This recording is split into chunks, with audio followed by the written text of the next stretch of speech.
मैं doctor Ashok Kumar Sharma MCom first semester corporate legal framework के इकाई 2 में आप लोगों को winding up and dissolution of company के क्रमशः जानकारी प्रदान कर रहा हूं। इसमें आवेदन पर अधिकरण कंपनी का समापन कब कर सकता है, तो एक विशेष प्रस्ताव लाकर कर सकता है। देश के विरुद्ध कार्य करने पर वह समापन कर सकता है। अधिकृत व्यक्ति के आवेदन पर, है ना। कंपनी का गठन धोखाधड़ी या गैरकानूनी उद्देश्य के लिए किया गया है ना। कोई संबंधित व्यक्ति कपट या अपकरण या दुर्व्यवहार के लिए दोषी है तो उसे समापन किया जा सकता है ना। और विशेष प्रस्ताव के द्वारा संकल्प करके भी समाप्त किया जा सकता है। वित्तीय विवरण न भेजने पर भी लगातार 5 वर्षों तक रजिस्ट्रार को वित्तीय विवरण न भेजा जाए तो रजिस्ट्रार भी आवेदन कर सकता है और इसे समाप्त किया जा सकता है।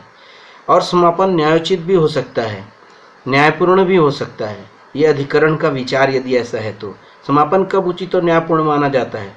यदि कंपनी लगातार हानि में चल रही हो, लाभ कमाने की कोई आशा नहीं है, संपूर्ण पूंजी लगभग नष्ट हो गई हो, फिर से प्राप्त करने की कोई आशा नहीं है, अंशधारियों के प्रति अंशधारी अत्याचार कर रहे हो। वो कौन से अंशधारी?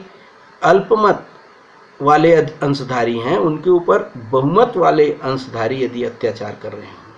फिर रकम का दुरुपयोग हो रहा हो कंपनी में तो भी। कंपनी में 2 संचालक थे और दोनों में आपसी विवाद हो गया है, इससे गतिरोध हो गया है तो भी कर सकते हैं। और कंपनी को साझेदारी की तरह चला रहे हैं और एक के द्वारा नियंत्रण अपने हाथ में ले लिया गया और संचालकों की उपेक्षा की जा रही है तो भी समाप्त किया जा सकता है। कंपनी का जिस उद्देश्य से स्थापित किया गया था वो उद्देश्य पूरा न किया जाए तो भी समाप्त किया जा सकता है। कंपनी समापन को न्यायपूर्ण कब नहीं माना जाएगा? यदि हानि उठा रही है, लाभ कमाने की आशा हो और कंपनी के अधिकांश अंशधारी समापन के विरोध में हो तो इसे उचित नहीं मानेंगे। यदि कंपनी से कोई गलती हुई हो और उचित और न्यायपूर्ण के आधार पर समापन का आवेदन स्वीकार कर लिया है तो भी इसे उचित नहीं मानेंगे। ट्रिब्यूनल द्वारा समापन का प्रारंभ, इसमें समापन का प्रार्थना पत्र दिया जाता है और अधिकरण इसकी सूचना कंपनी के पास भेजता है और इसमें समापन के लिए एक याचिका दाखिल की जाती है जिसमें पहला, खर्च सहित बिना खर्च के खारिज कर सकता है और शर्त के साथ बिना शर्त के सुनवाई कर सकता है, स्थगित कर सकता है, उचित समझने पर अंतरिम आदेश दे सकता है, समापन के लिए खर्च सहित बिना खर्च के आदेश या अन्य उचित आदेश भी दे सकता है। ये समापन के संबंध में इस प्रकार आदेश जारी कर सकता है ट्रिब्यूनल। अधिकरण का किसी भी कंपनी के समापन को शून्य ठहराने का भी अधिकार है। यदि समापन के 2 वर्ष के अंदर समापन को शून्य घोषित किया जा सकता है, ये आदेश की वही शर्तें होंगी जो अधिकरण उचित समझे। इस प्रकार इस आदेश की प्रमाणित प्रति 30 दिन के अंदर रजिस्ट्रार के पास जमा की जानी चाहिए, वरना निस्तारक या उस व्यक्ति पर त्रुटि की अवधि में 10,000 रुपये प्रतिदिन का जुर्माना लगाया जाएगा, धारा 356 के अंतर्गत। एक संक्षिप्त प्रणाली है समापन की।